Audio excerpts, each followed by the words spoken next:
সামনে আমার অবজারভেশন 2026-27 পর্যন্ত একটা অর্থনৈতিক মন্দা চলতে পারে।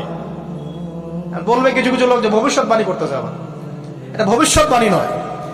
আপনি বর্তমান সম্পর্কে খবর রাখেন না বলেই বর্তমানকে আপনার ভবিষ্যৎ মনে হচ্ছে। সম্মানিত উপস্থিতি, কেমন আছেন আপনারা? আলহামদুলিল্লাহ আলা কুল্লি হাল ওয়া ফি কুল্লি মাকান।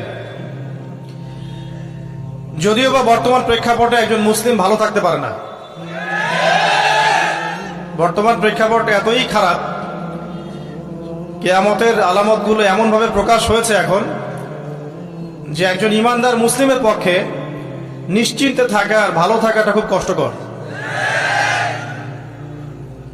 তারপরেও নবী সাল্লাল্লাহু আলাইহি ওয়াসাল্লাম আমাদেরকে দিক নির্দেশনা দিয়েছেন যে যখন ফিতনার যুগ আসবে, ফিতনার যুগ বলতে চতুর্দিক থেকে ফিতনার ফাসাদ।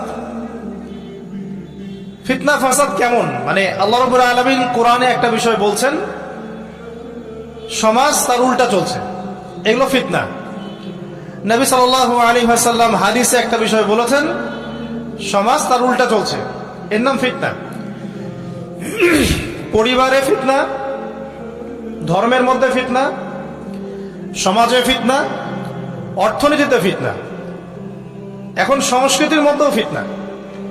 তো এই ফিতনাময় পরিবেশে নবী সাল্লাল্লাহু আলাইহি ওয়াসাল্লাম বলেছেন যে কেউ যদি ঈমান এবং আমলের উপরে, মানে নবী সাল্লাল্লাহু আলাইহি ওয়াসাল্লামের আদর্শের উপরে সবর করতে পারে, টিকে থাকতে পারে, তার জন্য 50 জন শহীদ সাহাবীর নেকি হবে ইনশাআল্লাহ। তো ফিতনাময় পরিবেশে যদি সবর করা যায়, হকের উপর অটল থাকার চেষ্টা করা যায়, ইনশাআল্লাহ আপনি 50 জন শহীদ সাহাবীর নেকি পাবেন ইনশাআল্লাহ। তো প্রত্যেকটা ক্ষেত্রেই আপনি ফিতনা পাবেন। পরিবারের দিকে তাকাবেন, দেখবেন পরিবারের বন্ধনগুলো আগের মতো নাই।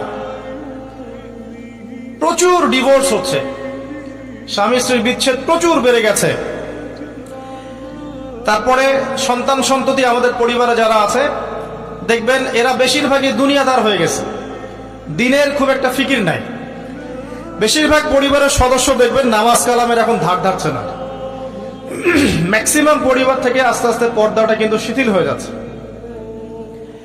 আপনি ব্যক্তি জীবনের দিকে তাকিয়ে দেখেন, গর্বের সাথে আমরা বলি না যে 90% মুসলিমের বাংলাদেশ, দেখবেন মেজরিটি সংখ্যক মুসলিম 5 ওয়াক্ত নামাজ জামাতে পড়ে না। বেশিরভাগ মুসলিম দেখবেন আল কোরআন বিশুদ্ধ করে তেলাওয়াতও করতে পারে না। তো এরপরেও আমরা দাবি করি যে আমরা প্রকৃত মুসলিম, জান্নাত আমাদের জন্য অপেক্ষা করছে। আসলে বাস্তবতা এমন নয়। যারা কোরআন আমরা টুকটাক পড়তে জানি, তাদের মধ্যে কত পার্সেন্ট কোরআনের অর্থ বোঝে? এই আল্লাহ পাকের কিতাব আমার হাতে আছে, এই কিতাবের অর্থ কতজন বোঝে? এটা একটা চ্যালেঞ্জ। যারা কোরআন পড়তে জানি আমরা, তাদের প্রতি চ্যালেঞ্জ, দেখেন তাদের মধ্যে কত পার্সেন্ট মানুষ কোরআনের অর্থ বলতে পারবে। আর অর্থটা যে জানা জরুরি, এই বিষয়টাও আমরা এখন জনগণকে বোঝাতে ব্যর্থ হচ্ছি। কোরআনের অর্থটা যে বোঝাটা জরুরি, এটা বোঝাতেও ব্যর্থ হচ্ছে। কারণ আমরা সবাই প্রত্যেক হরফে 10 নেকি পেতে চাই। কোরআন তেলাওয়াত করলে প্রত্যেক হরফে 10 নেকি হবে, এই তো। তো এই কনসেপ্ট যখন আমার মাথায় ঢুকে গেছে, আমি ওখানে নিজেকে থামিয়ে দিয়েছি। অর্থ বুঝে গবেষণা করলে এবং কোরআন কেন্দ্রিক জীবন ব্যবস্থা গড়লে যে আরো বেশি নেকি হয়, এটা আমার মাথায় নাই। প্রত্যেক হরফে 10 নেকি তো আপনি পাবেন তেলাওয়াত করলে, কিন্তু অর্থ বুঝে এর ভিতরে ঢুকলে, গবেষণা করলে এর মূল স্বাদটা পাওয়া যায়, এটা আমরা বুঝতে পারছি না। দেখবেন বেশিরভাগ মানুষ কোরআনের অর্থটা জানে না। আবার আমরা যারা টুকটাক ভাঙাচুর অর্থ জানি, তারা আবার দেখবেন কোরআনের সমস্ত আদেশ মেনে চলতে পারছি না এবং কোরআনের সমস্ত নিষেধও বর্জন করতে পারছি না। তো সমস্যা কিন্তু এখানেও থেকে গেছে। আবার কোরআনের ব্যাখ্যা আছে হাদিস। তো এই হাদিসকে কেন্দ্র করে কোনো বিভ্রান্তির সুযোগ ছিল না, কিন্তু এখানেও আমরা বিভিন্ন জাল এবং মানে বানোয়াট হাদিসের উপর আমলও শুরু করেছি। হাদিসের নামে এমন অনেক কিছুই চলছে সমাজে যেগুলোর সাথে হাদিসের কোনো সম্পর্ক নাই। আমি বলতে চাচ্ছি যে হাদিসের নামে আবার সমাজে এমন অনেক আমল চালু আছে যেগুলোর সাথে আবার হাদিসের কোনো সম্পর্ক নেই। তো দেখুন, ধর্মের মধ্যে সমস্যা থেকে গেছে। আবার আমরা সবাই মুসলিম, আমাদের সবার ইউনাইটেড থাকার কথা। মুসলিম একটা জাতি, তাদের আল্লাহ একজন, রাসূল একজন, কেবলা এক, তাদের সবার মধ্যে একটা ইউনিটির কথা ছিল। কিন্তু আমরা ধর্মতাত্ত্বিক ভাবে এবং পলিটিক্যালি আমরা বিভিন্ন দলে বিভক্ত এবং আপসের মধ্যে মিল মহব্বত কম। বাইরে হয়তো আমরা বলি যে আমি একজন ধর্মতাত্ত্বিক দলের সদস্য, সে আরেকটা ধর্মতাত্ত্বিক সংগঠনের সদস্য, সে আরেকটা মানহাজ ফলো করে, সে আরেক জামায়াতের, সে আরেক তরিকার ইত্যাদি। আমরা সবাই এক, যদি আমরা বাইরেই কথাটা বলি, কিন্তু অন্তর থেকে কিন্তু আমাদের এই বিষয়টা আসছে না। যদি আসতো তাহলে উম্মার আজকে এই অবস্থা হতো না। তো দেখুন, ধর্মকেন্দ্রিক অনেক প্রবলেম থেকে গেছে এখন। আবার আল্লাহ রাসূল সাল্লাল্লাহু আলাইহি ওয়াসাল্লাম হাদিসের মধ্যে এবং আল্লাহ পাক কোরআনের মধ্যে ধর্ম নিয়ে বাড়াবাড়ি করতে নিষেধ করেছেন। ধর্ম নিয়ে বাড়াবাড়ি করো না, তোমরা নিজেদের ধর্ম পালন করো। তা আমরা নিজের ধর্ম যতটা না পালন করি, অন্যের ধর্মের দিকে আঙ্গুলটা তার চেয়ে বেশি তুলি। আমরা আগে নিজের রিলিজিয়নটাকে ঠিক মতো পালন করি, দেখবেন সমাজ ঠিকই পরিবর্তন হয়ে গেছে ইনশাআল্লাহ। তো আমি একটা ধর্ম পালন করি বলে অন্য ধর্মের মানুষের প্রতি বিদ্বেষ পোষণ করতে হবে বা তাদের উপর ঘৃণার মনোভাব প্রকাশ করতে হবে, এটা আল্লাহ পাক শেখান নাই, তার রাসূল শেখান নাই। আল্লাহ এবং তার রাসূল কি শিখিয়েছেন? ইসলামের সত্য বিষয়টাকে আপনি সবার সামনে উপস্থাপন করবেন। যার ইচ্ছা হবে সে কবুল করবে, যার ইচ্ছা হবে সে অস্বীকার করবে। যার যার কবরের শেষে যাবে, যার যার হিসেব শেষে দিবে। চাপিয়ে দেওয়ার সিস্টেমটা ইসলামের মধ্যে নাই। এখন আসেন, পরিবারের আপনাকে ফেতনা কিছু বললাম। অর্থনীতির জীবনে যাবেন, ব্যবসা বাণিজ্যের মধ্যে যান, দেখেন বেশিরভাগ কালোবাজারি করছে, সিন্ডিকেট করছে, মজুদদার মাপে কম দিচ্ছে, জনগণকে ঠকাচ্ছে, করছে না? এগুলো পলিটিক্যাল ফিতনা, এগুলো ইকোনমিক্যাল ফিতনা। তারপরে আপনি আরো দেখবেন ইকোনমিক সেক্টরে রিবা ভর্তি, সুদ। রিবা মানে কি? সুদ, রিবা দিয়ে ভর্তি। ঘুষ ছাড়া কাজ হচ্ছে না, ঠিক আছে? অন্যের সম্পদ আত্মসাৎ না করলে আমাদের পেটের ভাত হজম হচ্ছে না।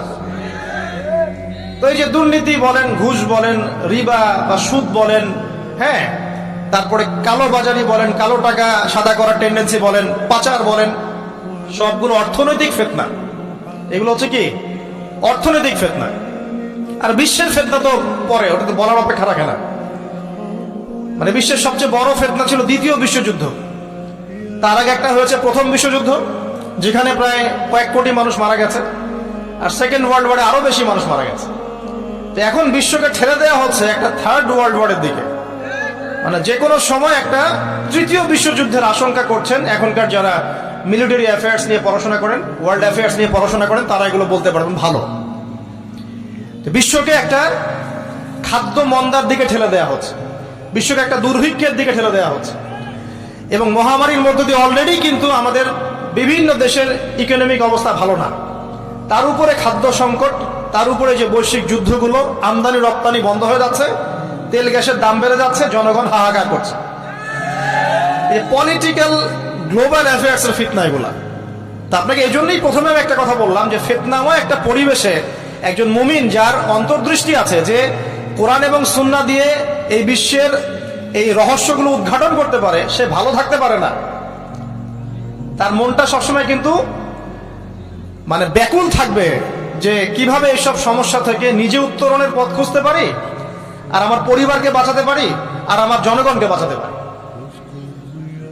আর যদি আপনি আত্মকেন্দ্রিক হন, স্বার্থপর হন, তাহলে নিজের চটকায় তেল দিবেন, নিজে ভালো থাকলেই বাপের নাম।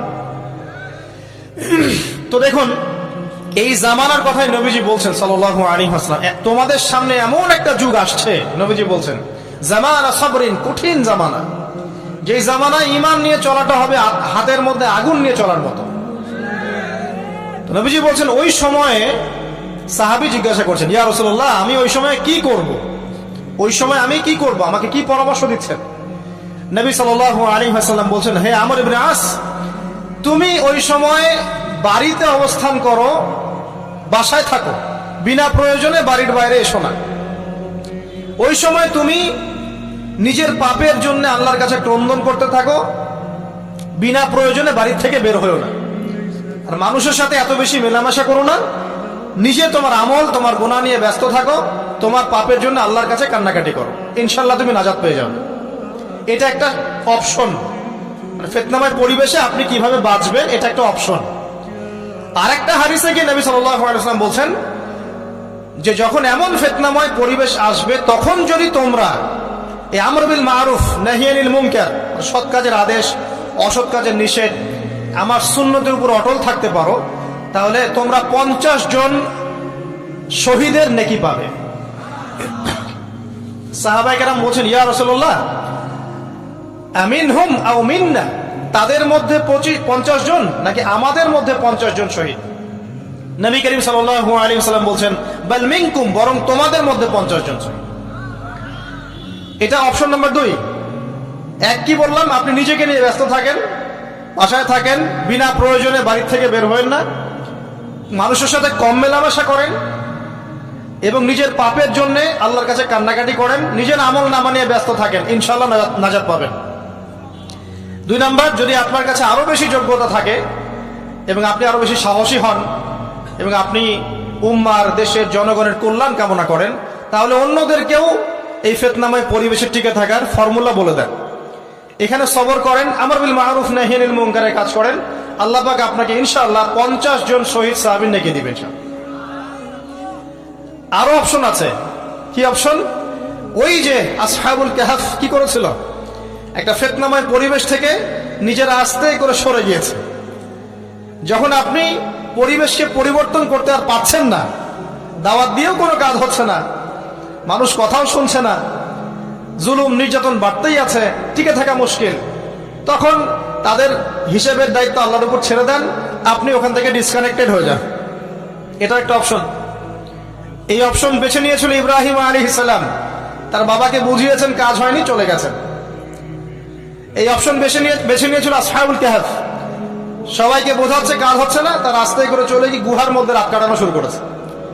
এমনও হাদিস পড়েছি আমি যে ফিতনাময় পরিবেশে সবচেয়ে সৌভাগ্যবান হবে ওই শ্রেণীর মানুষ যারা দেখা যাবে যে পাহাড়ি কোনো এলাকায় বা দূরবর্তী কোনো জায়গায় বসবাস করছে, যেখানে বৃষ্টিপাত হয়, গরু ছাগল মেষ বকরি এগুলো নিয়ে ওখানে চড়ায়, যখন আজানের সময় হয়, নামাজের ওয়াক্ত হয়, আজান দেয়, নামাজ পড়ে, দুনিয়ার ফিতনা থেকে এরা দূরে আছে, এরা সফল। এমনও হাদিস আছে। তো হয়তো আপনার কাছে মনে হচ্ছে না এখন ওই যুগ আসে নাই, কিন্তু আমি আপনাকে বলে দেই যে কোরআন এবং সুন্নাহর চোখ দিয়ে যদি আপনি দেখতে শেখেন এবং বর্তমান বিশ্বের প্রেক্ষাপটটা অ্যানালাইসিস করার যোগ্যতা আপনি অর্জন করেন কোরআন সুন্নাহর চোখ দিয়ে, আপনি বুঝতে পারবেন সেই সময় অনেক আগেই চলে এসেছিল। এখন ফিতনা এবং ফাসাদময় এই পরিবেশে আমরা কি করতে পারি, ছোট স্কেলে, বড় স্কেলে না, ছোট স্কেলে। আমি আজকে বড় বিষয় নিয়ে কথা বলতে আসি না, কারণ আমি চিন্তা করলাম যে আসলে প্রথমে যদি ব্যক্তিকেন্দ্রিক বিষয়টা ঠিক না হয়, বড় বিষয় আলোচনা করে কোনো লাভ নাই। আগে ব্যক্তি যদি ঠিক না হয়, বড় বিষয় আলোচনা করে আসলে কোনো লাভ নাই, আপনারা বুঝবেনও না, মাথার উপর দিয়ে চলে যাবে।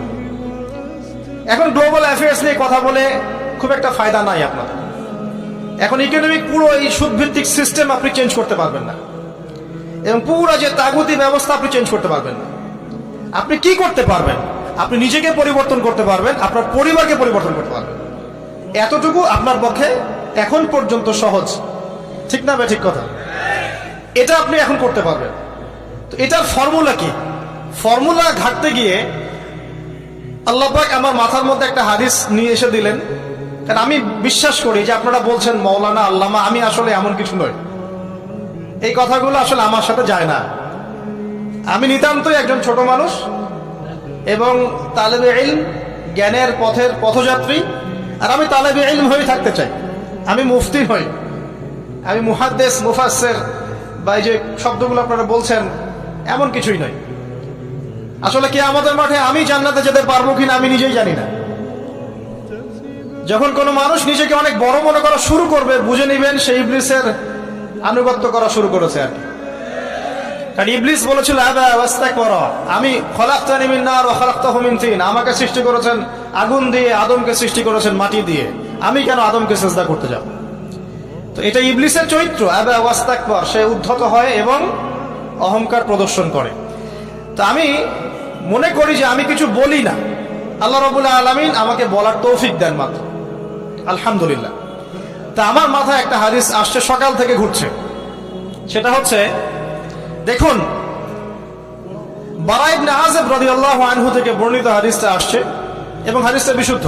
এখান থেকে আমি মূল আলোচনা যাচ্ছি যে একদিন আনসার মানুষদের মধ্যে, আনসার কারা? আমাদের আনসার বাহিনী। আনসার কারা? যারা মুহাজির সাহাবীদেরকে আশ্রয় দিয়েছিল মদিনায়, তাদেরকে কি বলা হয়? আনসার। তাহলে শব্দটা সুন্দর না? তাহলে আমাদের বাহিনীর নামটাও সুন্দর, মাশাআল্লাহ। তো আনসার সাহাবীদের মধ্যে একজন ইন্তেকাল করেছেন, ইন্না লিল্লাহি ওয়া ইন্না ইলাইহি রাজিউন। এখন তাকে দাফন করা হচ্ছে, আর নবী সাল্লাল্লাহু আলাইহি ওয়াসাল্লাম কবরের পাশে চুপ করে বসে পড়লেন। তার বসা দেখা দেখি বাকি সাহাবীরাও তাকে ঘিরে গোল করে বসে পড়লেন। তারা বলছেন, আমরা এমন ভাবে এখানে বসেছিলাম যেন আমাদের মাথার উপরে পাখি এসে বসতে পারে, চুপচাপ, কোনো নড়াচড়া নাই। দেখেন, রাসূলের সাথে বসার সুন্নত দেখেন। কোরআন এবং হাদিসের মাহফিলে বসার কিন্তু সুন্নত আছে।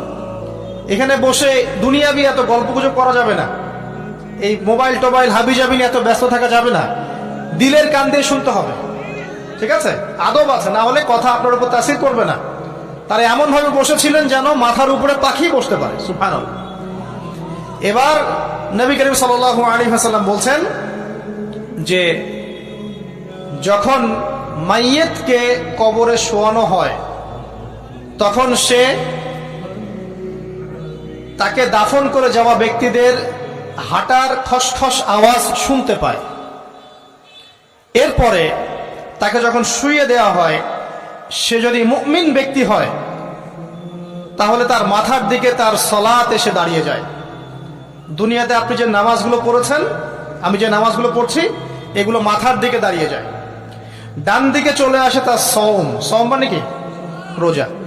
বাম দিকে চলে আসে যাকাত, যাকাত মানে কি? যাকাতের সাথে তো আমরা পরিচিত নই। আমরা ওই যে রাস্তাঘাটে যে দান খয়রাতগুলো উঠানো হয়, এগুলোর সাথে খুব পরিচিত, তাই না? কত টাকা, কত পয়সা, কি কি গান করে আর টাকা কালেকশন করে না? অনেক সময় দেখা যায় রাস্তায় যাচ্ছি আমরা গাড়ি নিয়ে, পারলে গাড়ির সামনে এসে হুমড়ি খেয়ে পড়বে টাকা নেওয়ার জন্য। এইভাবে টাকা কালেকশন করতে কে শিখিয়েছে ইসলামে?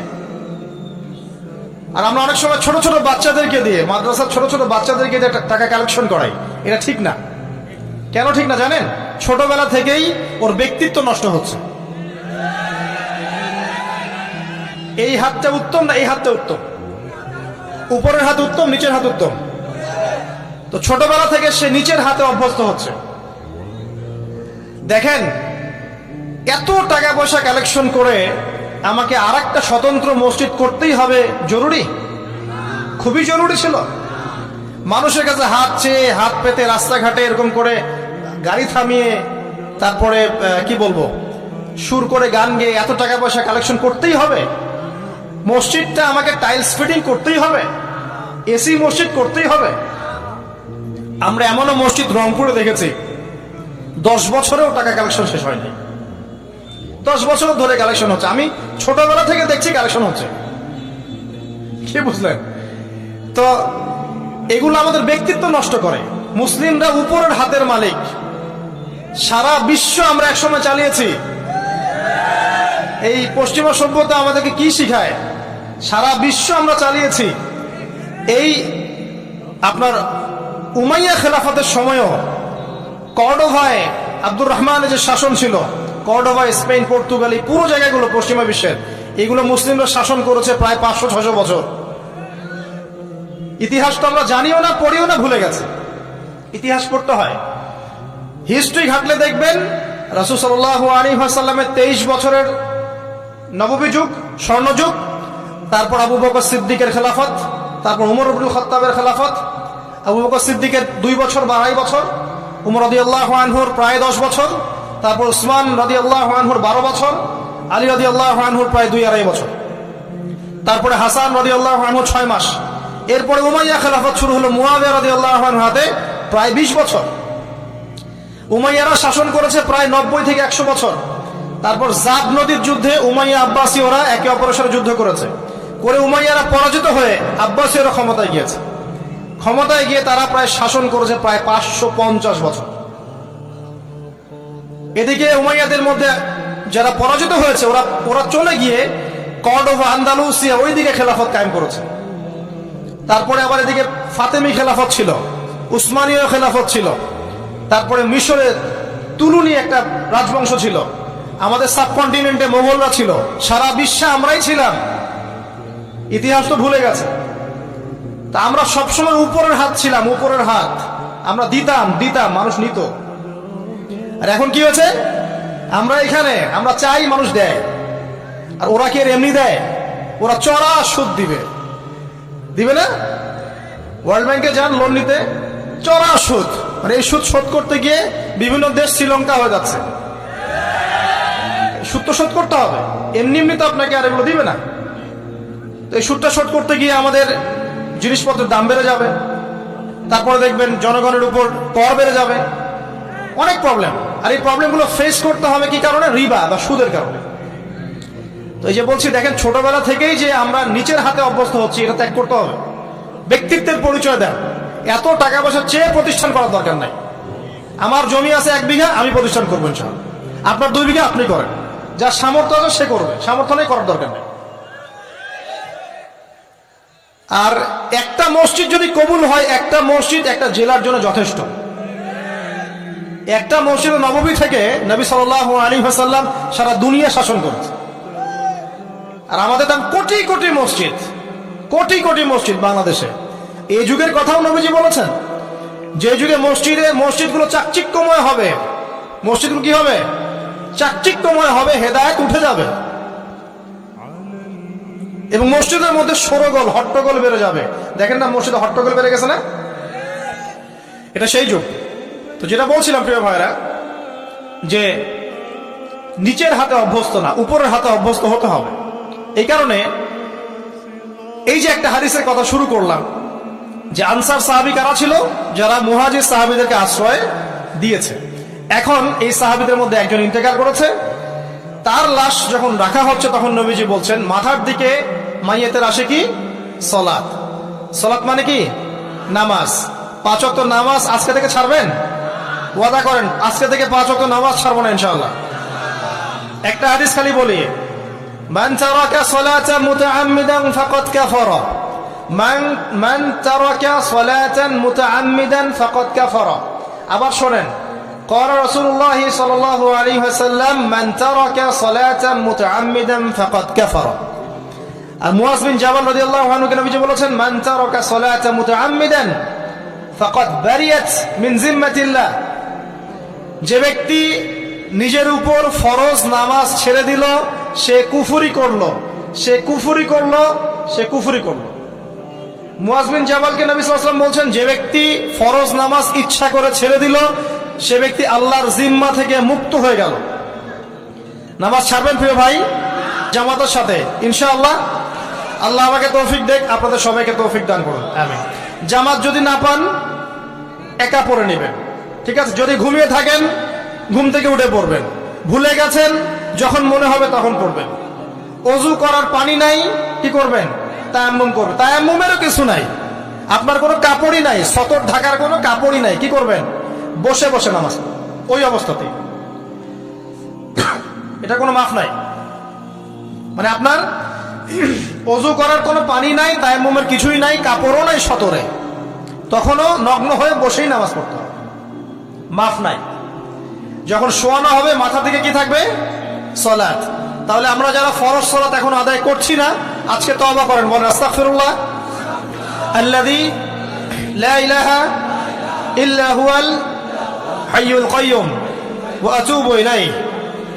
হে আল্লাহ, আমরা তওবা করছি, সারা জীবনে যত নামাজ পড়ি নাই, এই সমস্ত নামাজ না পড়ার পাপ থেকে তোমার কাছে তওবা করছি। ঠিক আছে? এটা আস্তাগফিরুল্লাহর অর্থ নয়, আমি বাংলায় বললাম। আর যদি নামাজ কাজা করে আদায় করে দিতে পারেন, আলহামদুলিল্লাহ, খুবই ভালো হয়। যদি নাও পারেন, তাও এখন থেকে আর কোনো নামাজ বাদ দিয়েন না, আর বেশি বেশি নফল নামাজ পড়ার চেষ্টা করেন। আল্লাহ পাক তৌফিক ইনায়াত করুন। আসুন তারপরে ডান দিকে কি? সওম। সওম মানে কি? রোজা।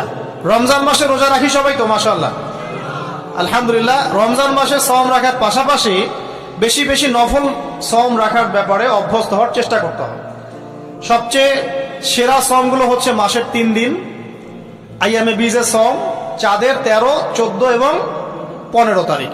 আর সপ্তাহে 2 দিন, সেটা হলো বৃহস্পতিবার এবং কি? সোমবার।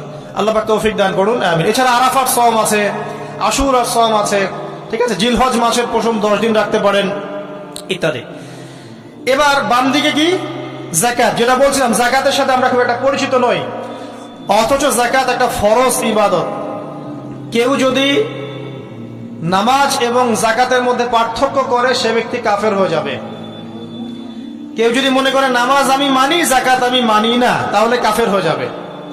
নিসাব পরিমাণ সম্পদ হলে প্রত্যেক মুসলিমের উপর যাকাত ফরজ, ঠিক আছে?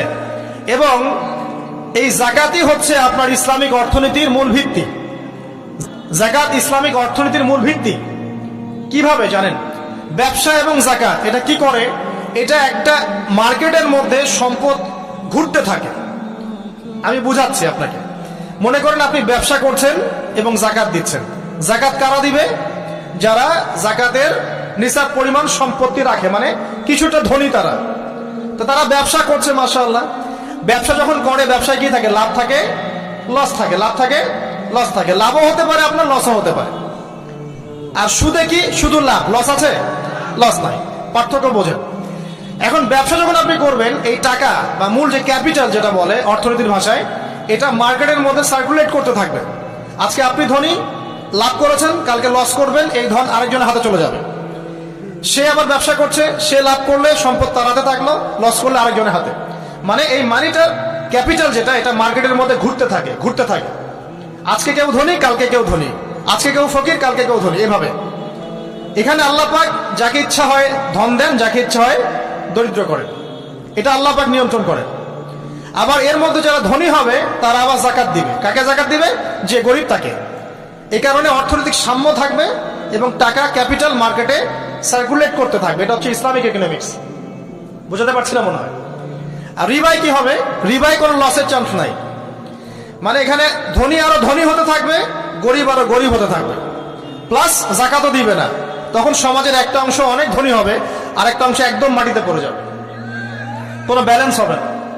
এই কারণে বিশ্বের একটা অংশ, ওই বিশ্বের একটা বড় অংশ যারা সুদখোর, যেখান থেকে সুদ এসেছে, ওইটা আস্তে আস্তে ধনী হয়ে গেছে এবং বিশ্বের বহু কান্ট্রি আস্তে আস্তে দারিদ্র সীমার নিচে চলে আসছে।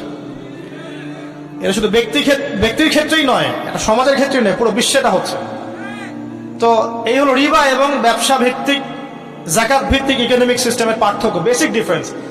রিবার মধ্যে আল্লাহ পাক তার হাত উঠিয়ে নেন, আল্লাহ পাক সেখানে আর ইন্টারফেয়ার করেন না। ঠিক আছে, সুদ খাচ্ছ, তুমি তোমার মতো চলো। আর ব্যবসা ভিত্তিক ইকোনমিক্স চললে আল্লাহ পাক সেখানে কাউকে ধন দিবেন, কারো কাছ থেকে নিবেন। আপনার ধন নিয়ে আমাকে দিবেন, আমার ধন নিয়ে আপনাকে দিবেন। আর আমি যদি ধনী হই, আমি আবার যাকাত দিব, সেই যাকাতের টাকা আবার আপনার হাতে যাবে, কেউ না খেয়ে মরবে।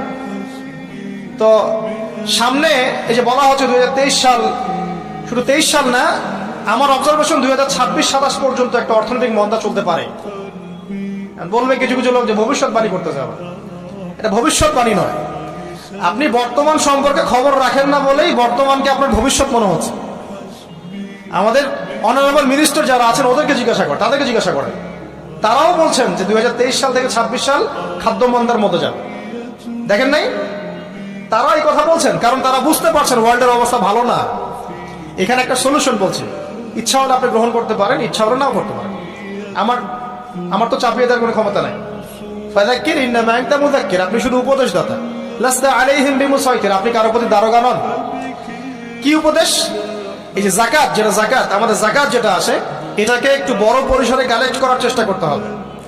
করে যদি আমরা সুষ্ঠু বন্টন করতে পারি গরিবদের মাঝখানে, ইনশাআল্লাহ কেউ খাদ্য অভাবে মারা যাবে না ইনশাআল্লাহ। আল্লাহ পাক আমাদেরকে বোঝার তৌফিক দান করুন। এর পাশাপাশি তারা যেটা বলেছেন, ইকোনমিক সেকশনের লিডার যারা আছে তারা যেটা বলছেন এটা ঠিক বলছেন। তারা বলছেন কৃষিভিত্তিক অর্থনীতির কথা বলছেন, এটার সাথে আমি 100% একমত। কারণ আল্লাহ পাকের কোরআন, এই কোরআনের মধ্যে বেশিরভাগ যে অর্থনীতির কথা এসেছে তা হচ্ছে কৃষিভিত্তিক অর্থনীতি। এটা কি জানেন? হয়তো জানেন না। কোরআনে যত ইকোনমিক সিস্টেমের কথা আসছে তার মধ্যে সবচেয়ে বেশি এসেছে কৃষিভিত্তিক অর্থনীতির কথা, তারপর ব্যবসা এবং যাকাত। অতএব তারা ঠিকই বলেছেন, দেশের যারা ইকোনমিক সেকশনে গবেষণা করছেন তারা ঠিক কথাই বলেছেন যে কৃষিভিত্তিক অর্থনীতি হচ্ছে আমাদের অর্থনৈতিক মন্দা দূর করার অন্যতম উপায়। ঠিক বলেছেন, আমি একমত। তো যাকাত, যেটা কথা বলছিলাম, বাম দিকে যাকাত আসবে, তো যাকাত আমরা দিব তো ইনশাল্লাহ ভাই। যাদের শোনেন, বাংলাদেশে এমন অনেক শিল্পপতি আছে যাদের একজনের যাকাতের টাকা দিয়ে একটা গ্রাম চলতে পারে। আর যাকাতের টাকা কিন্তু শুধু এক বছরে আসবে না, প্রতি বছরেই ঘুরে ঘুরে আসবে। মনে করেন যে আপনাদের এলাকার মধ্যে অনেক বিত্তশালী আছেন, আমি দোয়া করি মন থেকে আল্লাহ পাক বিত্তশালীদের অন্তরটাকে নরম করে দিক এবং ওসমান রাদিয়াল্লাহু আনহুর মতো দানশীল করে দিক। আমরা দোয়া করি, আমরা কারো খারাপ চাবো, সবার জন্য হেদায়েতের দোয়া করব। টাকা থাকতে তো সমস্যা নাই, কিন্তু টাকা থেকে যদি উসমান রাদিয়াল্লাহু আনহু হতে না পারলাম তাহলে সমস্যা। টাকা থাকতে কোনো সমস্যা নাই, ধন আপনাকে আল্লাহ দিতেই পারে। এই ধনটাকে উসমান গনি রাদিয়াল্লাহু আনহুর মতো আল্লাহর পথে বিতরণ করে দেন, ইনশাআল্লাহ আল্লাহ পাক আপনাকে জান্নাতুল ফেরদৌস দান করবেন।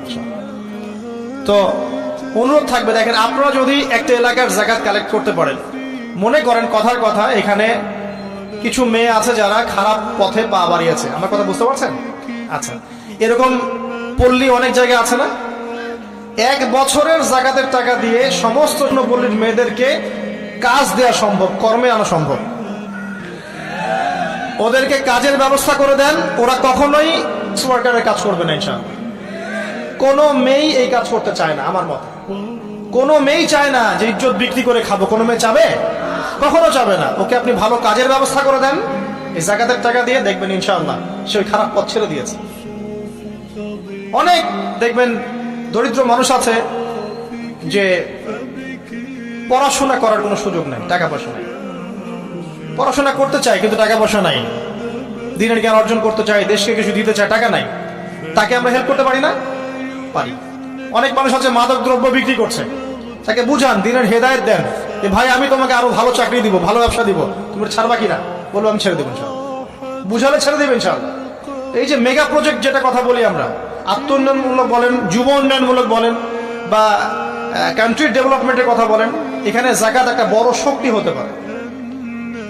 তবে এটাকে সুষ্ঠুভাবে কালেক্ট করতে হবে এবং যাকাতের যে 8টা খাত আছে এই খাতগুলোতে সুষ্ঠুভাবে বন্টন করতে হবে। অমুসলিমদেরকেও যাকাত দেওয়া যায়, জানেন? অমুসলিম যদি কেউ থাকে, দরিদ্র, তাকেও যাকাত দিয়ে সহযোগিতা করা যায়। আমরা সহযোগিতা করি না বলেই তো যে চীন থেকে লোকজন এসে সহযোগিতা করে খ্রিস্টান বানাচ্ছে এখন সবাইকে। আরো বাড়বে দিন দিন, দেখেন আমরা তো সহযোগিতা করছি না। আপনার পাশে আপনার প্রতিবেশী না খেয়ে মারা যাচ্ছে, আপনি যাচ্ছেন না। এখন তো অন্য কেউ এসে যদি সাপোর্ট করে, ও তো তার দলেই ভিড়বে, তখন স্বাভাবিক। এটাই হচ্ছে এখন। আল্লাহ বোঝার তৌফিক দান করুক আমাদের। বাম দিকে মাইয়াতে থাকবে কি ভাই? যাকাত। তারপরে পায়ের দিকে চলে আসবে তার আত্মীয়তার সম্পর্ক রক্ষার ইবাদত, তার এই যে অন্যান্য দান সদকা, তার নফল আমল, তার তাসবিহ তাহরির, তার কোরআন তেলাওয়াত ইত্যাদি পায়ের দিকে চলে আসবে। এখানে একটা হাদিস এসেছে, সূরাতুল মুলক যে ব্যক্তি রাতের বেলা তেলাওয়াত করবে, কোন সূরা ভাই? তাবারাকাল্লাযী বিয়াদিহিল মুলক ওয়া হুয়া আলা কুল্লি শাইইন কাদির। এই সূরা যে ব্যক্তি রাতের বেলা করে তেলাওয়াত করবে, ইনশাআল্লাহ সূরা মুলক কবরে তার সাথে থাকবে এবং কবর আযাব থেকে সূরা মুলক তাকে বাঁচাবে ইনশাআল্লাহ। আমি বুঝাচ্ছি যে কি অবস্থাটা হবে। এবার দুজন ফেরেশতা মাথার দিক থেকে আসবেন, আসতে চাইবেন, সালাত বলবে এখান দিয়ে আসা যাবে না, এদিক দিয়ে আসা যাবে না। ডান দিক দিয়ে আসতে চাইবেন, এদিক দিয়ে আসা যাবে না। বাম দিক দিয়ে আসতে চাইবেন, যাকাত বলবে এদিক দিয়ে আসা যাবে না। পায়ের দিক দিয়ে আসতে চাইবেন, আমলগুলো বলবে এদিক দিয়ে আসা যাবে না। তখন যাই হোক তারা আসবেন। এটা তাদের, এটা কথা কি? এটা কথাটা হচ্ছে যে সালাতের গুরুত্ব, মানে সে সালাত আদায় করেছে, সে আমার হক আদায় করেছে, আমি তার পক্ষে আছি, এটা পক্ষে বোঝাচ্ছে।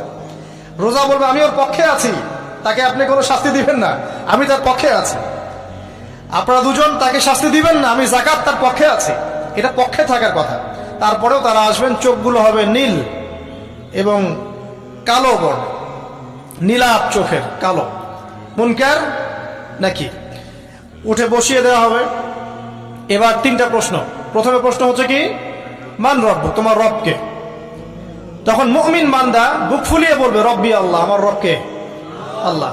পৃথিবীতে যে ব্যক্তি আল্লাহর সাথে শিরিক করে নাই, আল্লাহ তাওহীদের উপর থেকেছে এবং তার উপরে মৃত্যুবরণ করেছে, ইনশাআল্লাহ সে ব্যক্তি এর উত্তর নির্দ্বিধায় দিতে পারবে ইনশাআল্লাহ। আর দুনিয়াতে যে বা যারাই আল্লাহর সাথে শিরিক করবে, আল্লাহর সাথে শিরকের পাপে লিপ্ত হবে, ওই অবস্থায় মারা যাবে, তাওহীদের উপর থাকবে না, কোশ্চিন কালেও মান রব্বুক উত্তর দিতে পারবে না। তারপরে প্রশ্ন হয়ে যাবে মা দীনুক, তোমার দিন কি ছিল? মুমিন বান্দা উত্তর দিবে কি? দীনই আল ইসলাম, আমার দিন ছিল ইসলাম। এখানে শুনে রাখেন, পৃথিবীতে যারা ইসলামকে পরিপূর্ণরূপে পালন করবে তারাই এই উত্তর দিতে পারবে ইনশাআল্লাহ।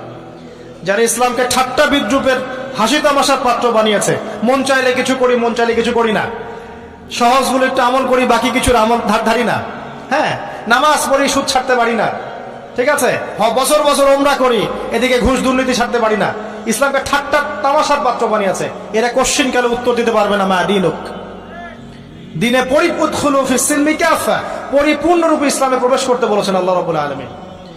যারা পরিপূর্ণরূপে ইসলামে প্রবেশ করবে এবং ইসলামের প্রতিটা মৌলিক বিধান মেনে চলবে, ইনশাআল্লাহ তারা এর উত্তর দিতে পারবে। এরপরে আসবে তৃতীয় প্রশ্ন। নবী সাল্লাল্লাহু আলাইহি ওয়াসাল্লামকে দেখানো হবে, যখন দেখানো হবে তখন সূর্য যখন ডুবে যায়, যে দৃশ্যটা আমরা দেখতে পারি না, ওই দৃশ্যটা ভেসে উঠবে এবং মুমিন বান্দা অস্থির হয়ে যাবে, বলবে আমাকে ছেড়ে দাও, আমি নামাজ পড়বো। সুবহানাল্লাহ। তার কারণ তার কাছে মনে হবে যে আসরের ওয়াক্ত হয়ে গেছে, আসরের ওয়াক্ত হয়ে গেছে, আসরের ওয়াক্ত চলে যাচ্ছে, আমাকে নামাজ পড়তে হবে। চিন্তা করেছেন? ওই যে একটা হাদিস আছে না, যে 7 শ্রেণীর মানুষকে আল্লাহ রাব্বুল আলামিন আরশের ছায়া দিবেন, তার মধ্যে এক শ্রেণীর মানুষকে যার অন্তর মসজিদের সাথে ঝুলে থাকে, তার মন মসজিদের সাথে ঝুলেছিল, এই সূর্য ডুবে গেল বলে আমাকে ছেড়ে দাও, আমি নামাজ পড়তে যাব। তখন ফেরেশতারা বলবেন তোমাকে নামাজ পড়তে দেয়া হবে, তবে তার আগে তুমি এর উত্তর দাও। কি উত্তর?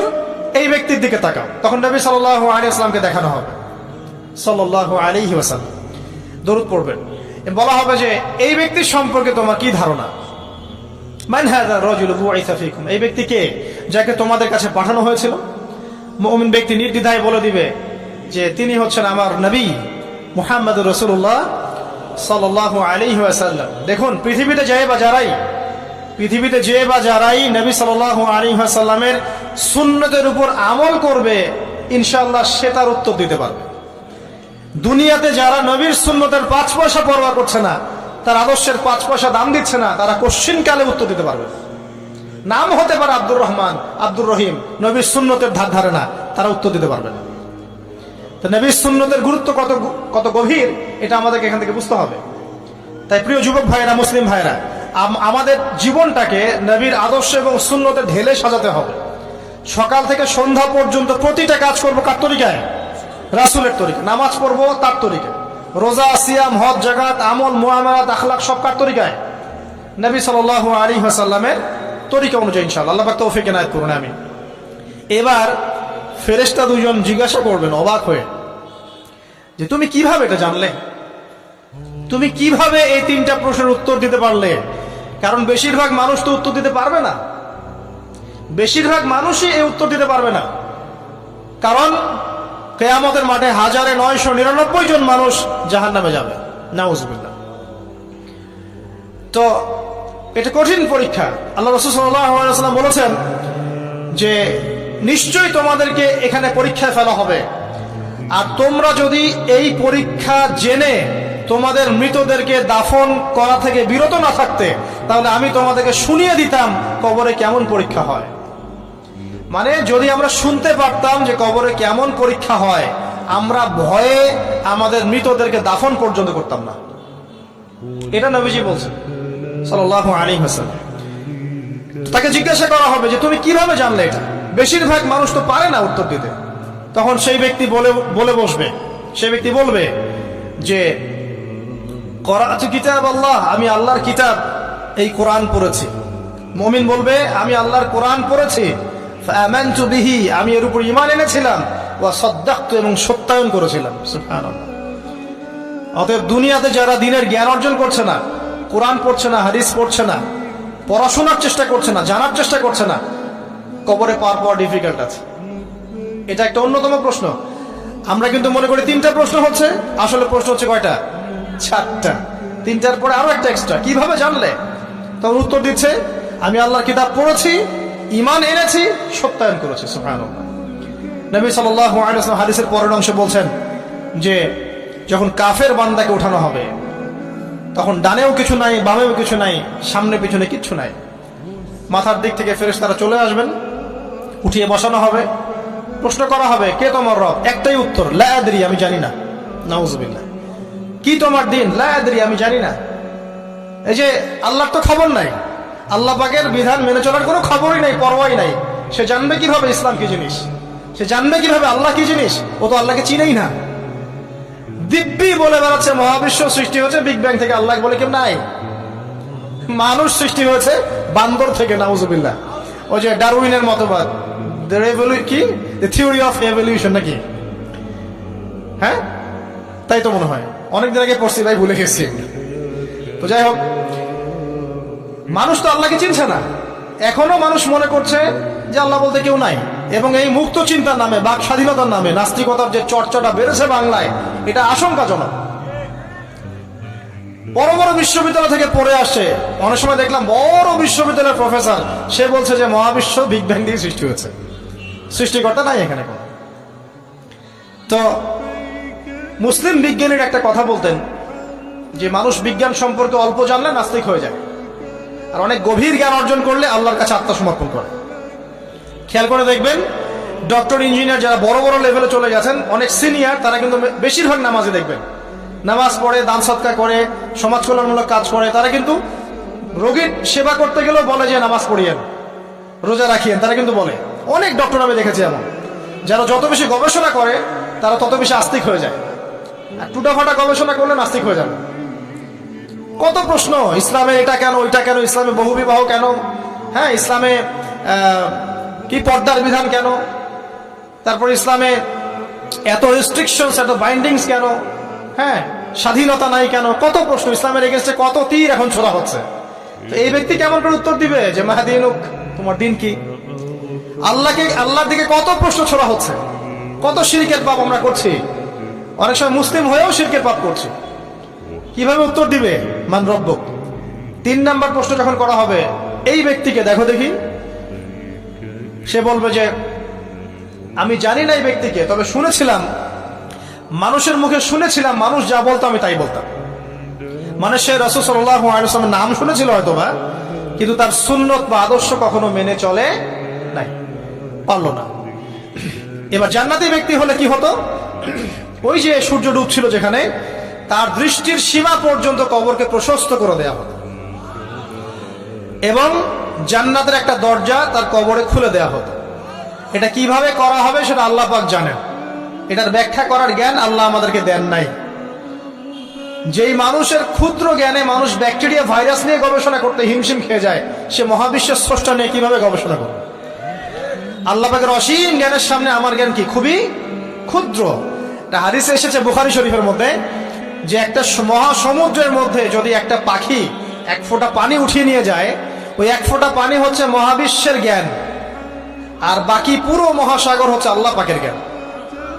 তো আমরা এই ক্ষুদ্র জ্ঞানের মানুষ হয়ে আল্লাহর জ্ঞানকে কেমন করে পেনিট্রেট করতে পারি? তো আল্লাহ পাক জান্নাতের দরজাগুলো খুলে দিবেন, একটা দরজা খুলে দিবেন, সেখান থেকে বাতাস আসবে, সে জান্নাতের নাজ নেয়ামত উপভোগ করতে থাকবে, এবং তার রূহটাকে সবুজ রঙের পাখির আকৃতিতে জান্নাতে রেখে দেওয়া হবে। ইল্লিন মানে ওখানে জান্নাতের নিয়ামত সে পাবে। এটাকে বলা হয় দারুল বারজাখ বা বারজাখের জীবন। জীবন অনেকগুলো, একটা ছিল রুহের জগৎ। রুহের জগতে আমরা সবাই ছিলাম।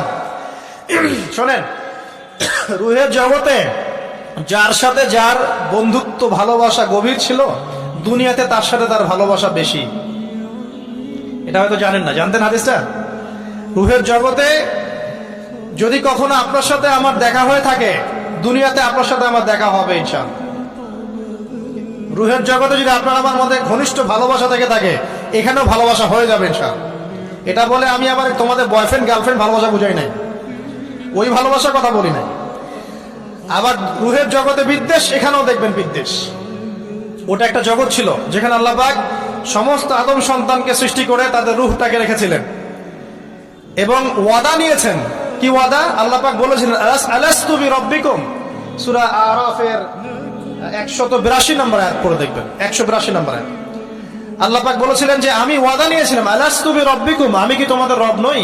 আমরা সবাই বলেছিলাম বেলা ইয়া রব্বি, অবশ্যই আপনি আমাদের রব। দুনিয়াতে এসে আমরা ভুলে গেছি। এই ভুলে যাওয়াটা মনে করায় দেওয়ার জন্যই আল্লাহ পাক আসমানে কিতাব নাজিল করেন, নবী রাসূল পাঠান, আমাদের কান পর্যন্ত ইসলামের দাওয়াত পৌঁছে দেন, যাতে আমরা মনে করতে পারি। এবার আসেন রুহের জগতের পর আসলাম এই যে দুনিয়ার জগৎ, দারুদ দুনিয়া। দুনিয়ার মধ্যে আছি হয়তো 50, 60, 70, 100 বছর হাইয়েস্ট। এরপর যাবে দারুল বারজাখ, বারজাখের জগৎ। পাপী ব্যক্তি হলে জাহান্নামের দরজা খুলে দেওয়া হবে আর জাহান্নামের সে আযাব ভোগ করতে থাকবে, এবং পুণ্যবান ব্যক্তি হলে জান্নাতের দরজা খুলে দেওয়া হবে এবং এর নাজ নেয়ামত সে ভোগ করতে থাকবে। তখন তাকে বলা হবে এটা জান্নাতের সেই জায়গা যেখানে তুমি থাকবে। এটা দেখার সাথে সাথে, শোনার সাথে সাথে তার যে খুশি, উৎফুল্লতা আরো অনেক বেড়ে যাবে। এবং সে কি করবে জানেন? সে পৃথিবীতে ফিরে আসতে চাইবে। সে বলবে আমাকে আমার পরিবার বর্গকে জানাতে দেন, আমাকে আমার পরিবার বর্গকে জানাতে দেন যে আমি ভালো আছি। তখন ফেরেশতারা তাকে বলবেন যে এটা সম্ভব না, তোমার এবং তাদের মাঝে দারুল বারজাখ আছে, তুমি এটা ভেদ করে যেতে পারবে না। তখন তার আত্মাটাকে ইল্লিনে দেওয়া হবে, একটা সবুজ পাখির আকৃতিতে জান্নাতে ঘুরে বেড়াবে ইনশাআল্লাহ। আর যদি জাহান্নামী হয় তাহলে যে বললাম দরজা খুলে যাবে জাহান্নামের, মর্মান্তিক আযাব তার দিকে আসতে থাকবে, কবর সংকুচিত হয়ে আসবে এমন ভাবে যাতে তার বাম পাজর ডান পাজরের ভিতরে এইভাবে ঢুকে যাবে, নাউযুবিল্লাহ। এবং এই আযাব চলতে থাকবে ইলা ইয়াউমি ইউবআসুন, পুনরুত্থানের দিন পর্যন্ত। এখন এই যে হাদিসটা আপনারা শুনলেন, এই হাদিসটা ব্যক্তিকেন্দ্রিক নয় কি? এখানে তিনটা বিষয় আপনাকে ফোকাস করতে হবে আমাদেরকে। এক, তাওহীদ, আল্লাহ পাকের তাওহীদ। দুই, রিসালাত, রাসূলুল্লাহ সাল্লাল্লাহু আলাইহি ওয়াসাল্লামের রিসালাত। এবং আখিরাত, পরকাল। এই তিনটা বিষয় খুব স্বল্প কথায় বলছি। দেখুন, তাওহীদ কি? আল্লাহ পাকের একত্ববাদ। এক আল্লাহকে আপনি সৃষ্টিকর্তা মানবেন, রিজিক দাতা মানবেন, পালন কর্তা মানবেন, সন্তান দাতা, ভালো মন্দের মালিক, সমস্ত কিছুর মালিক কে? আল্লাহ। আল্লাহ আল্লাহ আমাকে বাঁচিয়ে রেখেছেন, আল্লাহ আমাকে মৃত্যু দিবেন, আল্লাহ আমাকে রিজিক দেন, আল্লাহ আমাকে সন্তান দিবেন, আল্লাহ আমার ভালোর মালিক, আল্লাহ মন্দের মালিক, আল্লাহ সমস্ত কিছুর মালিক। এই কনসেপ্ট পরিষ্কার থাকবে, লা ইলাহা ইল্লাল্লাহ পরিষ্কার থাকবে। সমস্ত বিষয় কার পক্ষ থেকে? আল্লাহর পক্ষ থেকে। তাওহীদ, সংক্ষিপ্ত কথায় বললাম তাওহীদ। এর মধ্যে তিনটা ক্লাসিফিকেশন আছে, রুবুবিয়্যাত, উলুহিয়্যাত, আসমা ও সিফাত। এটা আপনারা কিতাবুত তাওহীদ বই থেকে পড়ে নিয়েন। সংক্ষেপে বলে দেই, রুবুবিয়্যাত আল্লাহ পাকের সমস্ত বিষয়গুলো তার দিকে সম্বন্ধ করা, সৃষ্টিকর্তা, পালনকর্তা, রিজিক দাতা সবকে আল্লাহ। উলুহিয়্যাত কি? দুনিয়াতে এসেছি আল্লাহ পাকেরই দাসত্ব করতে হবে, অন্য কারো দাসত্ব চলবে না, তাওহীদ উলুহিয়্যাত। আসমা ও সিফাত কি? আসমা সিফাত মানে হচ্ছে আল্লাহ পাকের নাম গুণাবলীগুলো আছে, আল্লাহ পাক রহমান, আল্লাহ পাক রহিম, আল্লাহ পাক রাজ্জাক, হ্যাঁ, আল্লাহ পাক গফুর, আল্লাহ পাক শদীদুল ইকাব, সমস্ত গুণাবলী কার?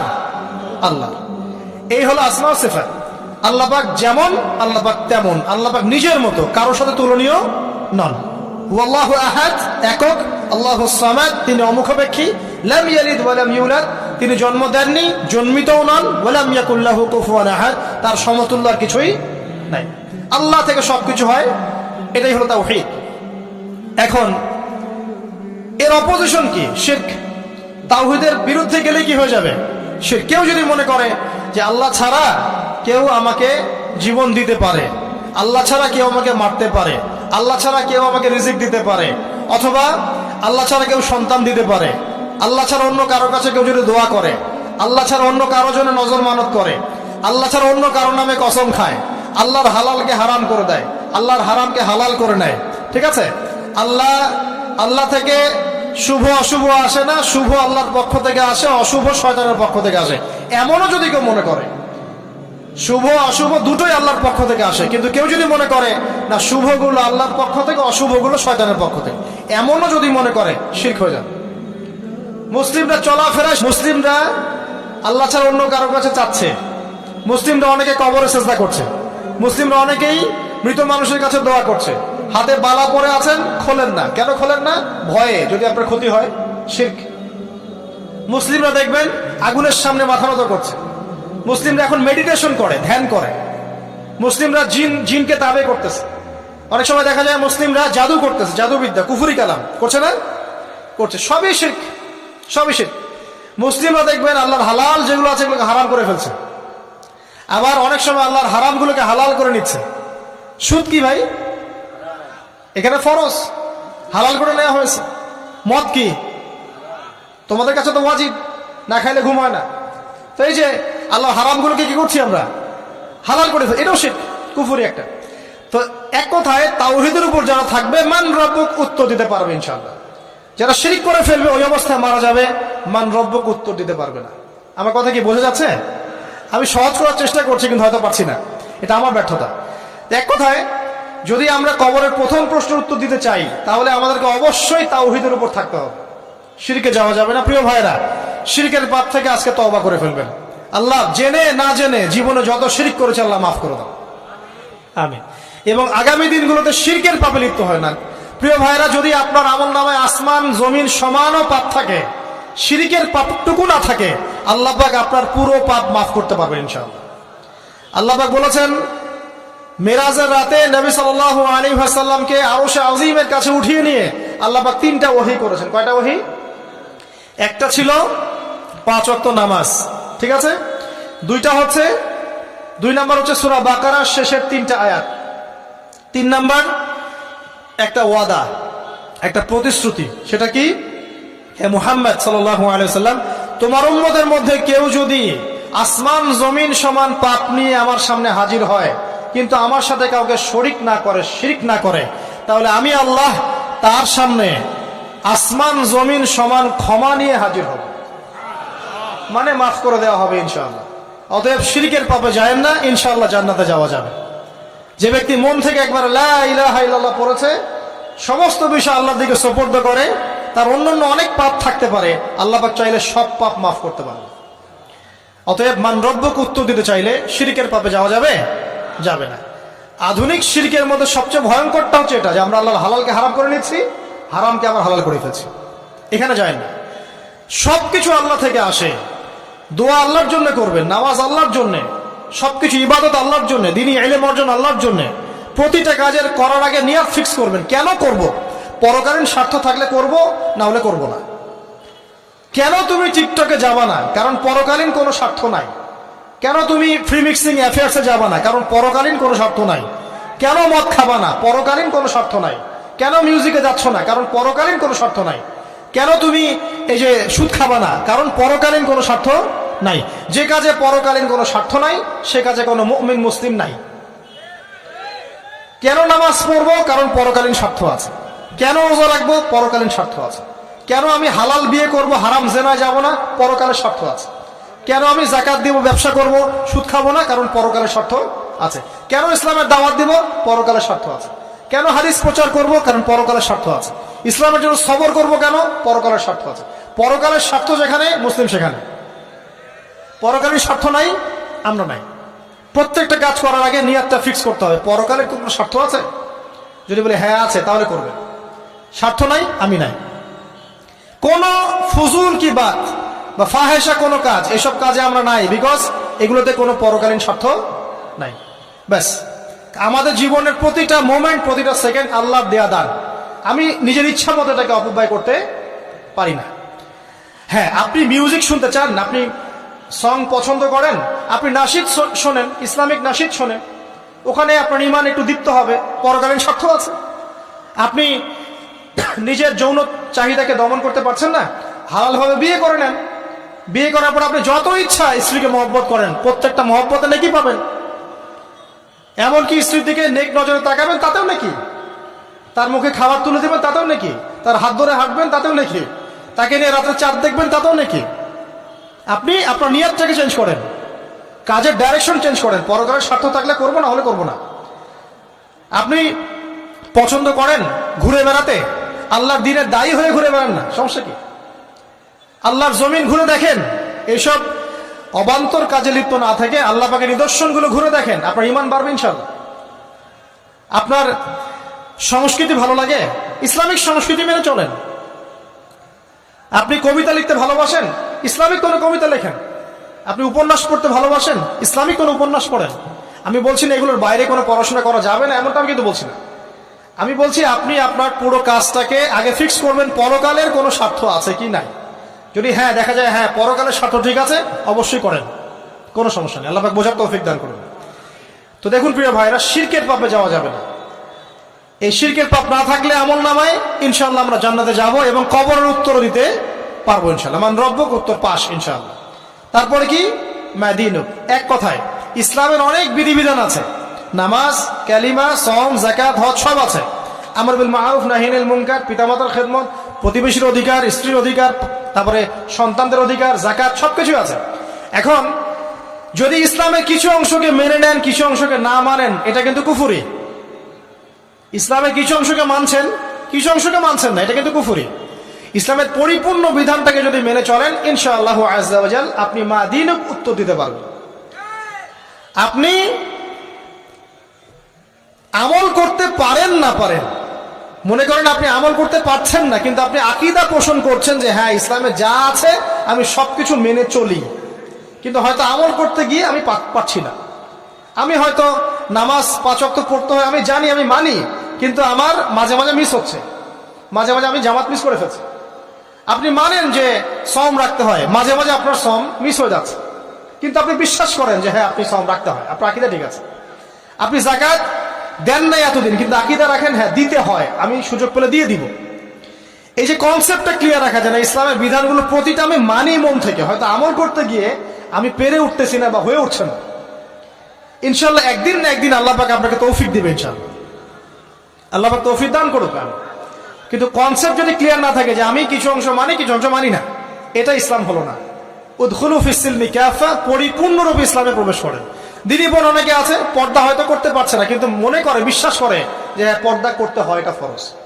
ইনশাআল্লাহ আল্লাহ চাইলে ওকে একদিন তৌফিক দিবে ইনশাআল্লাহ। হয়তো এখন মুখ খোলা আছে, হয়তো বা আগে গেঞ্জি টি শার্ট পরে ঘুরতো, এখন সেলোয়ার কামিজ পরছে, ঢিলে ঢালা জামা পরছে, এখনো বোরখা পরছে না। ওকে তুচ্ছ তাচ্ছিল্য করার দরকার নাই আপাতত, ওকে আরো বুঝান, আরো নরম হন, আরো বুঝিয়ে সুঝিয়ে ইসলামের দিকে আনার চেষ্টা করেন। এতদূর এসেছে, ওই পর্যন্ত যাবে ইনশাআল্লাহ। কারণ ও বিশ্বাস করে হ্যাঁ পর্দা করতে হয়, আমি মানি পর্দা করতে হয়, কিন্তু আমি এখন করতে পারছি না, ইনশাআল্লাহ করবো, আল্লাহ পাক চাইলে তৌফিক দিবেন ইনশাআল্লাহ।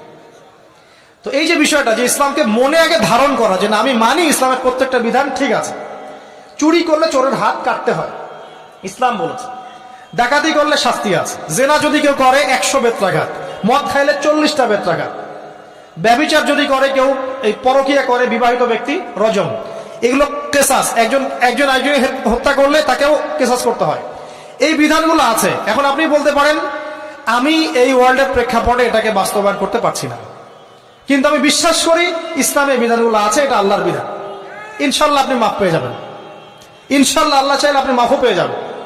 কিন্তু যদি মনে করেন না এই যুগের এগুলো চলেই না, আমি আল্লাহ পাকের এসব বিধান কিচ্ছু মানি না, আমি যে বিধান বুঝি এটাই চূড়ান্ত, তাহলে খবর আছে, তাহলে মাদিনুক উত্তর দিতে পারবেন না। তো বুঝেন, বিষয়টা বোঝেন, আকীদাটা ক্লিয়ার করেন যে না আমি পারতেছি না, এটা একটা বিষয়, কিন্তু আমি বিশ্বাস করি ইসলামের এগুলো অংশ, হয়তো আমি এখন পারছি না, ইনশাল্লাহ ভবিষ্যতে পারবো। আল্লাহ চাইলে আপনাকে তৌফিক দেবে ইনশাআল্লাহ। আমরা দোয়া করি আল্লাহ পাক আমাদেরকে পরিপূর্ণরূপে ইসলামে প্রবেশ করার তৌফিক দান করুন। আর সর্বশেষ কি, এটা যদি করতে পারে মাদিনুক উত্তর দিতে পারবে। মান নবিয়ুক উত্তর কখন দিতে পারবে? যখন একজন ব্যক্তি সারা জীবন নবী সাল্লাল্লাহু আলাইহি ওয়াসাল্লামের সুন্নতের উপর আমল করতে পারে। এই যে ঘুম থেকে উঠলেন, ব্যাস ব্রাশটা নিয়ে দৌড়ে চলে গেলেন বাথরুমে, কি জন্য?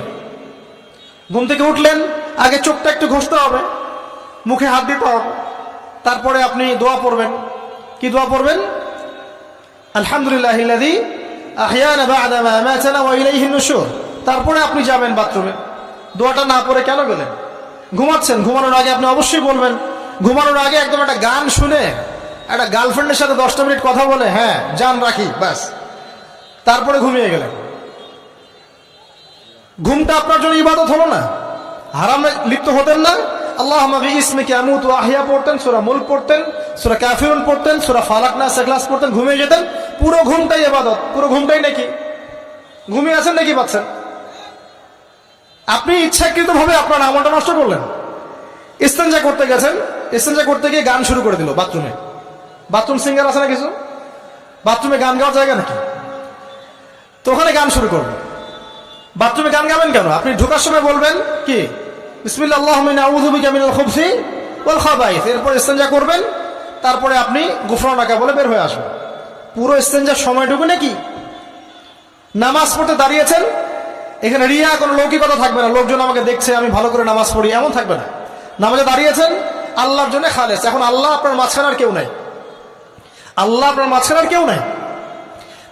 এমনকি যা ইচ্ছা তাই নামাজ পড়বেন। একদল বেরোইছে, এখন দেখি 2 ওয়াক্ত নামাজ পড়ে। তাদের বক্তব্য হচ্ছে যে 5 ওয়াক্ত নামাজ নাকি কোরআনে নাই, আর ওরা খালি কোরআন মানে, হাদিস নাকি মানে না। কত যে ফেরকা এখন বেরোইছে আল্লাহ ভালো জানে। তো 5 ওয়াক্ত নামাজ কোরআনে নাই বলে, সুবহানাল্লাহ। তো 2 ওয়াক্ত নামাজ পড়ে। তো এখন নামাজ কি মন গরম ভাবে পড়লেই হবে? ফজরের নামাজে দাঁড়িয়েছেন, ফজর নামাজ কয় রাকাত? 2 রাকাত। এখন আমি যদি বলি নামাজ তো ভালো কাজ, 2 এর জায়গায় 4 পড়লে কি সমস্যা ফজরে? যদি এমনটা বলি হবে? কেন হবে না? কারণ নবী সাল্লাল্লাহু আলাইহি ওয়াসাল্লাম 2 পড়েছেন, আমাকে 2 পড়তে হবে, সিম্পল। 4 পড়লে আপনার নামাজ বাতিল। ফজরের নামাজ 4 রাকাত পড়লে নামাজ কি বাতিল হবে না? মাগরিবের নামাজে দাঁড়িয়েছেন, 3 রাকাত নামাজ। এখন আপনি মনে চিন্তা করছেন না 3 এর জায়গায় আমি 4 পড়বো, 5 পড়বো। নামাজ তো ভালো জিনিস, বেশি করলে কি সমস্যা? সবকিছু বেশি করতে হয় না। রাসূলুল্লাহ সাল্লাল্লাহু আলাইহি ওয়াসাল্লাম যা দিয়েছেন তাই করতে হয়। এর নাম সুন্নত। বাইরে গেলে হবে কি? বেদাত।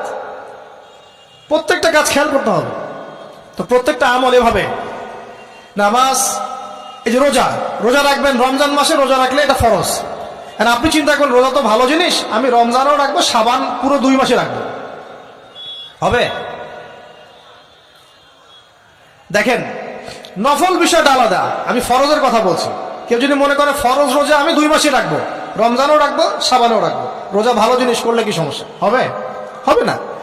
এভাবেই হজ করতে হয় ওইখানে আরাফার মাঠে।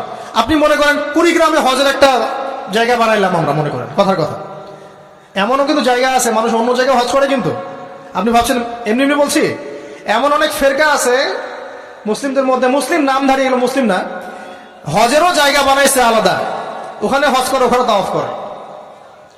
এখন হজ যেখানে করতে হবে ওখানে না করে যদি এখানে করি, হবে? হবে না। যাকাত দেওয়ার একটা লিমিট আছে, এইটুক দিতে হবে। আপনি এখন কম দিলেন, হবে? আবার দিলেন না আমি একদম বেশি দিয়ে ফাটায় ভালো লাগে, সেখানে হবে? তো এই জিনিসগুলো খেয়াল রাখতে হবে যে আমাদের এক কথায় নবী সাল্লাল্লাহু আলাইহি ওয়াসাল্লামের সুন্নাহটা মেনে চলা। আমলের ক্ষেত্রেও একইভাবে, আপনার অর্থনৈতিক জীবনেও, নামাজ রোজা হজ জাকাত আপনার পারফেক্ট। এবার আপনি এসেছেন অর্থনীতির ক্ষেত্রে, এসে মাশাআল্লাহ দাড়ি টুপি জুব্বা নিয়ে মাপে কম দিচ্ছেন, চলবে? দাড়ি টুপি জুব্বা আছে, মানুষকে ঠকাচ্ছেন, মজুদ করছেন, সিন্ডিকেট করছেন, অনেক সময় সরকারকে বিব্রত করে ফেলছেন, মাল মজুদ করছেন, দাম বেড়ে যাচ্ছে, বিব্রত হচ্ছে সরকার, হবে? দাড়ি টুপি পাগড়ি জুব্বা পরে, ভিতরটা আগে। ইমান ভিতরে না থাকলে দাড়ি টুপি দিয়ে লাভ আছে? তাকওয়া ভিতরে না থাকলে আমার দাড়ি টুপি দিয়ে লাভ আছে? মুহসিন হতে হবে। সো ইকোনমিক সেকশনে গিয়েও নবীর আদর্শ ভুলে যাওয়া যাবে না, সেখানেও তার আদর্শ মেনে চলতে হবে। এভাবেই সমাজ জীবন, পরিবার, সর্বক্ষেত্রেই নবীর সুন্নাহ মেনে চললে পরে ওই ব্যক্তিকে উত্তর দেওয়া যাবে ইনশাআল্লাহ, তিনি আমাদের নবী মুহাম্মদ রাসূলুল্লাহ সাল্লাল্লাহু আলাইহি ওয়াসাল্লাম। সর্বশেষ গিয়ে বলা হবে কিভাবে জানলে? তখন উত্তর কি দিবে মুমিন? আমি আল্লাহর কিতাব পড়েছি, ঈমান এনেছি, এরপরে আমি সত্যায়ন করেছি। তার মানে পড়াশোনা করতে হবে না ভাই? আল্লাহর কিতাব পড়তে হবে না? কারা কারা আল্লাহর কিতাব পড়তে জানেন হাত তোলেন। আলহামদুলিল্লাহ। আগামী রমাজান আসার আগেই পুরো কোরআন 1 খতম করবেন, পারা যাবে ইনশাআল্লাহ? এবং প্রত্যেক দিন আমাকে ওয়াদা করেন, প্রত্যেক দিন 1 পারা করে কোরআন তেলাওয়াত করব, পারবেন ইনশাআল্লাহ? না বলেন পারবো ইনশাআল্লাহ? পারবো ইনশাআল্লাহ। আল্লাহ পাক তৌফিক দান করুন, আমিন। কোরআন পড়তে হবে। শুধু কি জাস্ট তোতা পাখির মতো পড়েই যাবেন সারা জীবন? অর্থটা একটু বোঝার চেষ্টা করবেন না ভাই? করা উচিত না? করা উচিত। যদি আপনার সামর্থ্য থাকে আপনার অবশ্যই করা উচিত। সামর্থ্য নাই, বয়স হয়ে গেছে, পারেন না, সেটা আলাদা বিষয়। সামর্থ্য আছে আপনার, অবশ্যই উচিত। আলহামদুলিল্লাহি রাব্বিল আলামিন মানে কি? আর রহমানির রহিম মানে কি? মালিকি ইয়াউমিদ্দিন বলছি, এটা মানে কি? ইয়াকা না'বুদু বলছি, ওয়া ইয়াকা নাস্তাঈন, এর অর্থ কি? ইহদিনাস সিরাতাল মুস্তাকিম মানে কি? সিরাতাল্লাযীনা আন'আমতা আলাইহিম গায়রিল মাগদুবি আলাইহিম ওয়ালাদ-দালিন, কি অর্থ, কি বললাম? নামাজে এটার অর্থ জানলে মনোযোগ কি ডানে বামে যাবে? যাবে না ইনশাআল্লাহ। এই যে আল্লাহ পাক বলছেন ইয়া আইয়ুহাল্লাযীনা আমানুত্তাকুল্লাহ, হে মুমিনগণ আল্লাহকে ভয় করো। হাক্কা তুকাতিহি ওয়া লা তামুতুন্না ইল্লা ওয়া আনতুম মুসলিমুন। তোমরা এমন ভাবে আল্লাহকে ভয় করো, ভয় করার মতো ভয় করো, এবং পরিপূর্ণ মুসলিম না হয়ে মৃত্যুবরণ করো না। এর অর্থটা জানলে ভালো লাগলো না? বুঝতে পারলাম না কোরআনটা? আল্লাহ বলছেন ওয়াদারু মা বাকিয়া মিনার রিবা, সুদের অবশিষ্ট অংশ ছেড়ে দাও। ওয়া ইল্লাম তাফআলু ফাআযানু বিহারবিন মিনাল্লাহি ওয়া রাসূলিহি, যদি না করো আল্লাহ এবং রাসূলের সাথে যুদ্ধের ঘোষণা শুনে রাখো। অর্থ জানলে হেদায়েত পাওয়া যায় না? অতএব অর্থটা জানার চেষ্টা করেন। আল্লাহ পাক তৌফিক ইনায়েত করুন। অর্থ বোঝার ক্ষেত্রে যদি কোনো প্রতিবন্ধকতা পান সামনে, আলেম ওলামার কাছে যাবেন, জিজ্ঞাসা করে অর্থ জেনে নেবেন। নিজে নিজে আবার মন করা ব্যাখ্যা করতে যায় না। কোরআন বুঝতে গেলে হাদিস লাগবে, হাদিসগুলো পড়তে হবে। হাদিসের কিছু বই কিনবেন, রিয়াদুস সালেহিন, ফয়জুল কালাম, এই যে আপনারা পড়েন, মুনতাখাব হাদিস পড়েন, ঠিক আছে, বুলুগুল মারাম মিন আদিল্লাতিল আহকাম, মিশকাতুল মাসাবি, এই বইগুলো বাসায় রাখবেন। এরপরে আস্তে আস্তে কিনবেন আবু দাউদ, তিরমিজি, নাসাই, এগুলো কিনবেন। পরে গিয়ে বুখারী মুসলিমের অনুবাদ কিনবেন, আগে কিনবেন না। এগুলো কঠিন হাদিস, এগুলো আগে পড়লে আপনি মাথাটা আপনার কিন্তু ঘুরতে থাকবে। তো আগে কি ক্লাস 8-এ পড়বেন না আগে এইচএসএ দিবেন? আগে ক্লাস 7-8 পার করে যান, তারপরে ওদিকে যান। আল্লাহ বোঝার তৌফিক দান করুন। প্রিয় ভাইরা, ইলম অর্জন করতে হবে। ইলম অর্জন করলে পরে আপনি তালেবে ইলম, তালেবে ইলমের পায়ের নিচে আল্লাহর ফেরেশতারা পাখা বিছিয়ে দিবে ইনশাআল্লাহ তাআলা। ইলম অর্জন করে আপনি যখন আলেম হবেন বা দ্বীনের জ্ঞান অর্জন করবেন, তখন আপনি দাওয়াতের কাজও করতে পারবেন। আপনার দাওয়াতে যত মানুষ ইসলামের দিকে আসবে সমস্ত নেকি আপনি পাবেন ইনশাআল্লাহ। এবং যখন আপনি আরো বড় আলেম হয়ে যাবেন, আল্লাহ তৌফিক দান করুন, তখন আসমানের যত মাখলুক এবং জমিনের যত মাখলুক, এমনকি গর্তের মধ্যে যে পিপিলিকা আছে সেগুলোও, এমনকি সাগরের নিচের মাছ আপনার জন্য ইস্তেগফার করবে, দোয়া করবে ইনশাআল্লাহ। আল্লাহ পাক আমাদের সবাইকে শিরক মুক্ত আমল করার তৌফিক দান করুন, আমিন। আল্লাহ তাওহীদের উপর থাকার তৌফিক দান করুন, আমিন। আল্লাহ পাক আমাদের সবাইকে দ্বীন ইসলাম পরিপূর্ণরূপে পালন করার তৌফিক দান করুন, নবী সাল্লাল্লাহু আলাইহি ওয়াসাল্লামের আদর্শ মেনে চলার তৌফিক দান করুন, এবং দ্বীনের জ্ঞান অর্জন করার তৌফিক দান করুন। দুনিয়াতে আমরা যতদিন বেঁচে থাকবো ইসলামের উপর যেন বেঁচে থাকতে পারি, এবং আমাদের মওতের পর দারুল বারজাখ বা কবরের জিন্দেগি, আল্লাহ পাক আমাদেরকে এই ভয়াবহ ফিতনা থেকে, আযাব থেকে হেফাজত করুন, আমিন।